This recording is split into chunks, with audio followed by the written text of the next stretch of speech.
الحمدللہ رب العالمین والصلاة والسلام علی سید الانبیاء والمرسلین اما بعد فاعوذ باللہ من الشیطان الرجیم بسم اللہ الرحمن الرحیم مثل الذین ينفقون، یہاں سے راہ خدا میں مال خرچ کرنے والوں کی ایک مثال پیش کر رہے ہیں، کس طرح مال خرچ کرتے ہیں۔ مثل الذین، مثال ان لوگوں کی جو خرچ کرتے ہیں، اموالم اپنے اموال، فی سبیل اللہ اللہ کی راہ میں، کمثل حبۃ، دانے کی مثل جیسی، حبہ دانے کی مثل جیسی، انبتت اس نے اگائے، سبع سنابل 7 بالیاں، فی کل سنبلۃ ہر بالی میں 100 حبۃ 100 دانے، اور اللہ تعالیٰ یضاعف بڑھا دیتا ہے، لمن یشاء جسے کے لیے وہ چاہے، اور اللہ تعالیٰ واسع علیم، یعنی کہ جو بندہ رب تعالیٰ کے لیے خرچ کرتا ہے، رب تعالیٰ کی بارگاہ میں خرچ کرتا ہے، وہ اس طرح ہے جس طرح جو زمین ہے وہ اگا دیتی ہے بالیوں کو، یعنی کہ ہم نا زمین میں ایک دانہ ڈالتے ہیں نا، تو رب تعالیٰ جب نکالتا ہے تو اس ایک دانے سے 100 دانے نکل آتے ہیں۔ تو اسی طرح کہ کوئی بندہ رب تعالیٰ کی بارگاہ میں ایک خرچ کرتا ہے تو رب تعالیٰ اس سے دگنا کئی گنا زیادہ اس کو عطا کرتا ہے، ٹھیک ہے۔ الذین ینفقون، وہ لوگ جو خرچ کرتے ہیں، اموالم اپنے اموال، اللہ کی راہ میں، ثم لا یتبعون پھر پیچھے نہیں لاتے، ما انفقوا اس کے جو انہوں نے خرچ کیا، منا احسان جتانا، ولا عدل اور نہ ہی تکلیف دینا، لہم ان کے لیے اجرم ان کا اجر ہے، عند ربہم ان کے رب کے پاس، اور نہیں ہے کوئی خوف ان پر، ولا هم یحزنون اور وہ غمگین نہیں ہوگے، یعنی کہ ان کے بارے میں بیان ہوا کہ جو رب تعالیٰ کے بارگاہ میں خرچ کرتے ہیں، پیچھے نہیں لاتے اپنے مال کو، اور اس طرح خرچ کرتے ہیں کہ احسان بھی نہیں جتلاتے، جس طرح آج جتلاتے ہیں، پیسے دیتے ہیں احسان جتلاتے ہیں کہ میں نے تجھے پیسے دیے، یار پیسے دینے ہیں تو پیسے دینا ہے، احسان تھوڑی جتلانا ہے۔ احسان کس کا ہے؟ احسان تو اس پر کس طرح کر رہا ہے؟ تو خود پر احسان کر رہا ہے کہ تو آئے دے رہا ہے تو رب تعالیٰ تجھے 10 گنا دے گا، یہ تو اپنا احسان ضائع کر رہا ہے، جو اس پر احسان جتلا رہا ہے پھر اس سے کو تکلیف دے رہا ہے۔ تو تکلیف دینا جتنا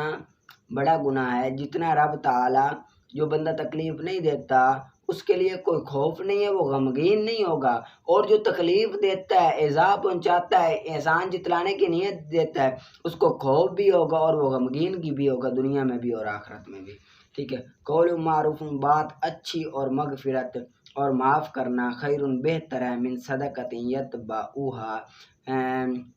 ایسے صدقے سے کہ اس کے پیچھے ہو ستانا، اور اللہ تعالیٰ غنی حلم والا ہے، یعنی کہ جو بندہ صدقہ دیتا ہے لیکن بعد میں پیچھے ستاتا ہے، تو صدقے سے بہتر ہے کوئی اچھی بات کر دیا جائے، کسی کو معاف کر دے، بندہ کوئی ناراض ہو تو اس کو معاف کر لے، اس سے معافی مانگ لے، اچھی بات کر لے، یہ زیادہ صدقہ ہے کہ پیسے دے کر پھر ستانا، پھر کیا فائدہ۔ یا ایھا الذین آمنوا لا تبطلوا، اے لوگو اے ایمان والو، لا تبطلوا باطل نہ کر دو، ضائع نہ کر دو، صدقاتکم اپنے صدقات، بالمن احسان جتانے کے ساتھ، ولا اذن اور تکلیف کے ساتھ، جو بندہ احسان جتلا کر اور تکلیف دے کر کرتا ہے تو اس نے ضائع کر دیا، کالذی اس کی طرح جو ینفقو خرچ کرتا ہے، مالا اپنا مال، ریا الناس لوگوں کے کو دکھانے کے لیے، ولا یؤمن اور وہ ایمان نہیں لاتا، باللہ اللہ پر، والیوم الاخر اور آخرت کے دن پر، فمثلہ تو اس کی مثال، کمثل صفوان چکنے پتھر کی مثال جیسی ہے، صفوان چکنا پتھر کہتے ہیں، چکنے پتھر کی مثال جیسی ہے، علیہ اس پر، تراب مٹی ہو، فاصابہ تو پہنچی اس پر، وابل زوردار بارش، فترک پس چھوڑ دیا اسے، سلدن صاف ستھرا ہے، لا یقدرون وہ قدرت نہیں پائیں گے، علی شیء کسی چیز پر، مما کسبوا اس سے جو انہوں نے کمایا، اور اللہ تعالیٰ ہدایت نہیں دیتا کافر قوم کو۔ اب یہ بیان کر دی، مثال دے دی اس کی کہ جو بندہ احسان دلاتا ہے تو اس کی مثال اس کی ہے جس طرح کہ چکنا پتھر اور بالکل ٹائل نہیں ہوتی، اس طرح کا اس پر مٹی پڑ جائے، پھر بارش آئے لے جائے، اس ساری کو لے جائے، اور پتھر بالکل صاف ہو جاتا ہے، کلین ہو جاتا ہے، جو مٹی تھی وہ ضائع ہو جاتی ہے۔ تو اسی طرح جو بندہ پیسے دیتا ہے، احسان جتلاتا ہے، وہ اس کو مٹی سے تشبیہ دی کہ جس طرح مٹی چکنے پتھر پر آتی ہے وہ ضائع ہو جاتی ہے، اس طرح اس نے جو مال دیا وہ بھی ضائع ہو گیا، کوئی فائدہ نہیں ہے۔ ٹھیک ہے، وَمَثَلُ الَّذِينَ يُنْفِقُونَ، اور مثال ان لوگوں کی جو خرچ کرتے ہیں اموالہم اپنے اموال، ابتغاء مرضات اللہ، چاہنے کے لیے اللہ کی خوشنودی، اللہ کی رضا، اللہ کو خوش کرنے کے لیے، وتثبیتا، اور ثابت قدم رکھنے کے لیے، من انفسہم اپنے دلوں سے، کمثل جنت باغ کی مثال جیسی ہے، بربوۃ جو اونچی جگہ پر ہے، اصابہ پہنچی سے، وابل تیز بارش، فآتت تو وہ لایا، اکلھا اپنا پھل، ضعفین دگنا، فَإِن لَّمْ يُصِبْهَا پھر اگر نہ پہنچے اسے، وابل تیز بارش، فتل تو ہلکی سی فوار کافی ہے، ہلکی سی فوار بھی کافی ہے، اور اللہ تعالیٰ ساتھ اس کے جو تم کرتے ہو دیکھنے والا ہے۔ یعنی کہ جو بندہ رب تعالیٰ کی راہ میں خرچ کرتا ہے اور رب تعالیٰ کو خوش کرنے کے لیے، دکھلاوے کے لیے نہیں، کسی کو ستانے کے لیے، اس کی مثال اس طرح ہے کہ باغ کی مثال جیسی ہے۔ یعنی کہ بندہ دانہ ایک لگاتا ہے تو 10 دانے ہوتے ہیں، 100 دانے اس سے نکلتے ہیں۔ تو اسی طرح جو بندہ رب کی راہ میں خرچ کرتا ہے تو آگے پھر بتایا کہ اگر تھوڑی سی بارش ہو، فوار ہی ہو، فوار جس طرح کنمن وہ بھی ہو تو وہ بھی کافی ہے، کیونکہ تھوڑی سی رحمت پڑ جائے رب تعالیٰ کی مال پر وہ بڑی ہوتی ہے، تو زیادہ بارش نہ ہی ہے، تھوڑی سی بھی ہو وہ بھی بڑی ہوتی ہے۔ کہ ایک دانہ ہو وہ زمین میں ہم بوئیں تو وہ کتنے بڑھا دیتا ہے۔ جب ہم ایک آم کھائیں، آم سے گٹک نکلے وہ زمین میں ڈالیں، زمین کے بعد وہ آم بڑا ہو جائے تو کتنے آم دیتا ہے۔ تو اسی طرح جو بندہ رب تعالیٰ کی راہ میں خرچ کرتا ہے اللہ تعالیٰ کی رضا کے لیے، رضا سمجھ کر اللہ تعالیٰ کو خوش کرنے کے لیے، تو وہ دیتا تو ایک ہے لیکن رب تعالیٰ اس کو 100 کا ثواب دے دیتا ہے۔ ٹھیک ہے، آگے اَیَوَدُّ أَحَدُکُم، اس آیت سے جو ریاکاری کر کے، دکھلاوا کر کے، جس طرح کہ آج کل کا دور تو سیلفی کا ہے، پہلے کیا کرتے ہیں 1000 روپیہ دیتے ہیں، تصویر کھینچتے ہیں، پھر کیا کرتے ہیں 1000 روپیہ لے لیتے ہیں اور 10 روپیہ پکڑا دیتے ہیں۔ ٹھیک ہے، یہ ریاکاری ہے، اس کو ریاکاری کہتے ہیں۔ تو یہ قرآن پاک میں اس آیت میں آ رہا ہے کہ جو بندہ اس طرح کام کرتا ہے ریاکاری کر کے، چاہے 10 ہی دے رہا ہے پھر بھی وہ سیلفی یا کوئی چیز دکھلاوے کے لیے، لوگوں کو بتانے کے لیے کر رہا ہے، تو اس کا عذاب کتنا ہے، وبال کتنا ہے، اس آیت میں۔ اَیَوَدُّ کیا پسند کرے گا، احدکم تم میں سے کوئی ایک، ان تکون کہ ہو، لہو اس کے لیے جنت، ایک باغ ہو، من نخیل کھجوروں سے، وعناب اور انگوروں سے، تجری بہتی ہو، من تحتہا اس کے نیچے، انہار نہریں، لہو اس کے لیے، فیہا اس میں، اس باغ میں، فی کل ثمرات ہر طرح کے پھل ہو، واصابہا اور پہنچ جائے اسے، الکبر بڑھاپا، والہ اور اس کے لیے، ذریۃ بچے ہوں، ضعفاء کمزور ناتواں بچے ہو، فاصابہ پھر آئے اس باغ پر، اعصار ایک بگولا، ایک بگولا آئے، فی اس میں ایک، یعنی کہ بگولا آئے، بگولا سے مراد ایک چنگاری آئے، یا ایک کوئی بھی بگولا نہیں، برف کا اس طرح کے گول سا کوئی بھی آئے، اس میں نارن آگ ہو، فاحترقت تو وہ باغ جل جائے، کذالک اسی طرح یبین بیان فرماتا ہے اللہ تعالیٰ تمہارے لیے آیت لعلکم تتفکرون تاکہ تم غور و فکر کرو۔ اس آیت میں یہ ہمیں بیان کر دیا کہ ایک بندہ جو دکھلاوے کے لیے کرتا ہے، کوئی بھی کام کرتا ہے، یہ پیسے دیتا ہے یا کوئی بھی کام دکھلاوے کے لیے کرتا ہے، تو وہ اس طرح ہے کہ اس کے پاس دوسرا مال ہوتا ہے نا، وہ تو 10 روپے دے لیا، وہ تو ضائع ہونے ہی ہونے ہیں، لیکن اس کی نحوست اتنی ہو گئی کہ وہ اپنے ساتھ ایک بگولا لے کر آئے گا، ایک پہاڑ لے کر آئے گا، اور اس میں آگ ہوگی، جب وہ آگ ہوگی تو وہ آگ دوسرے سارے مال کو جلا کر رکھ دے گی۔ تو رب تعالیٰ نے یہ اس لیے بیان کیا، اس کو آپ نے یاد کر لینا اچھی طرح سے، محنت سے۔ آگے 11ویں حدیث پاک ہے، حضرت ابو محمد حسن بن علی بن ابی طالب رضی اللہ تعالیٰ عنہ، جو کہ نواسہ رسول ہے، چمن رسالت کے پھول ہیں، حضرت امام حسن رضی اللہ تعالیٰ عنہ سے مروی ہے، فرماتے ہیں کہ میں نے رسول صلی اللہ علیہ وسلم سے یاد کیا، حفظت من رسول اللہ صلی اللہ علیہ وسلم، میں نے رسول صلی اللہ علیہ وآلہ وسلم سے یاد کیا دا ما یوری بوکا الا ما لا یوری بوکا، جو چیز تمہیں شک میں ڈالے چھوڑ دو، چھوڑ دو جو تمہیں شک میں ڈالے، ٹھیک ہے، الا ما، اور جاؤ اس چیز کی طرف جو تمہیں شک میں نہ ڈالے، ٹھیک ہے۔ اس کو امام ترمذی نے، امام نسائی نے روایت کیا ہے، اور امام ترمذی نے کہا ہے کہ یہ حدیث حسن ہے، صحیح ہے، یعنی کہ اس حدیث پاک میں یہ بیان کر رہا، جو بندہ یہ چاہتا ہے کہ میں متقی بن جاؤں، میں پرہیزگار بن جاؤں، میں رب تعالیٰ کا فرما بردار بن جاؤں، تو اس کو یہ چاہیے کہ شک و شبہات والے امور کو چھوڑ دے، غیر متشبہ چیزوں کو اپنانا چھوڑ دے، جو شک والی چیزیں ہیں، غیر مشتبہ چیزوں کو اپنا لیں، جو شک والی چیزیں ہیں جس میں تقوی کا خوف ہے کہ تقوی چلا جائے گا، تو وہ چیزیں چھوڑ دے۔ یعنی کہ ایک آدمی ہے جو فاسق ہے، فاجر ہے، آپ کا دوست ہے، اگر آپ اس کے ساتھ بیٹھتے ہو تو آپ کو یقین ہے کہ مجھے تقوی نہیں ہوگا، میں نیک نہیں بن سکوں گا، اس کے ساتھ میں رہوں گا تو نماز قضا ہوگی، اس کے ساتھ میں رہوں گا رب تعالیٰ کی نافرمانی ہوگی، گناہوں میں پڑوں گا، فضولیات میں پڑوں گا، تو تقوی کا تقاضا یہ ہے کہ ان کو چھوڑ دیں اور وہ مجالس، وہ دوست اپنا لیں جو تقوی اختیار کریں، تقوی کی طرف جائیں، ٹھیک ہے۔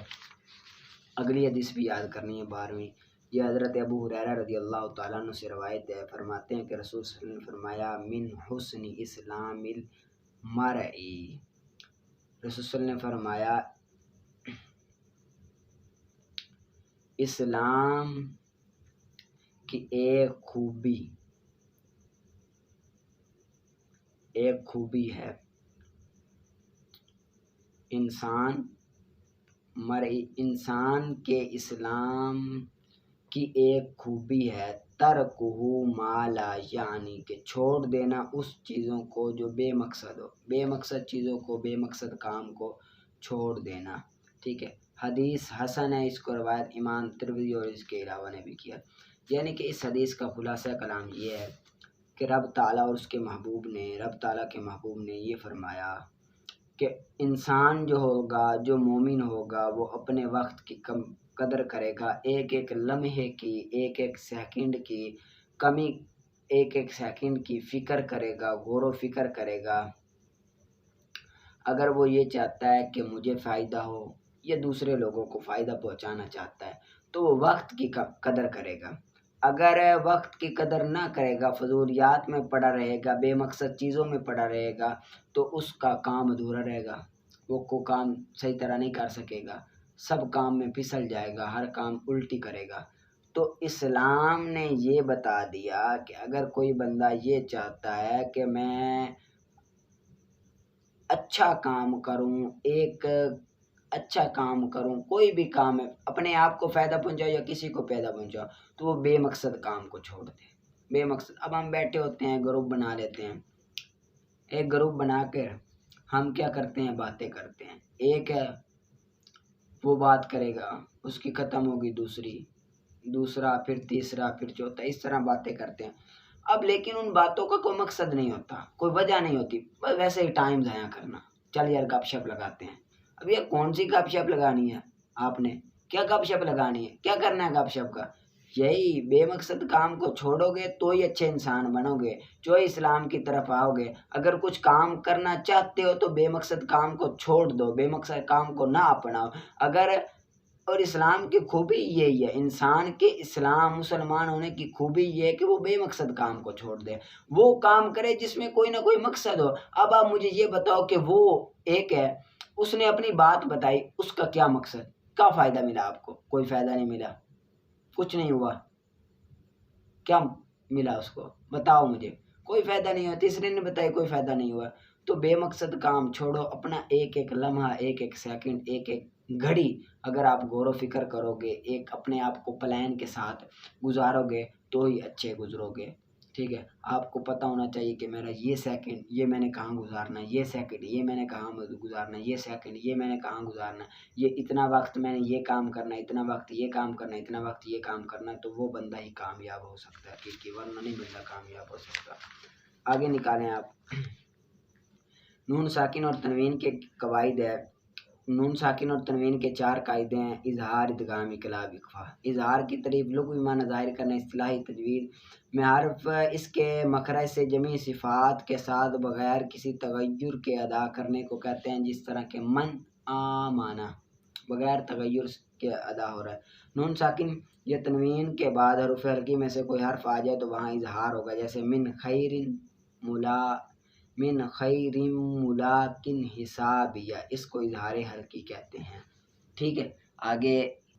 ادغام کی تعریف لغوی معنی ملانا، اصطلاحی معنی ایک ساکن حرف کو دوسرے متحرک حرف میں اس طرح ملانا کہ دونوں حروف مل کر ایک مشدد حرف پڑھا جائے، جیسے مر ربی کا۔ اب یہاں پر من تھا، ملایا تو مر ربی کا ہوا، پہلے حرف جسے ملایا اسے مدغم کہتے ہیں، دوسرا حرف جس میں ملایا اسے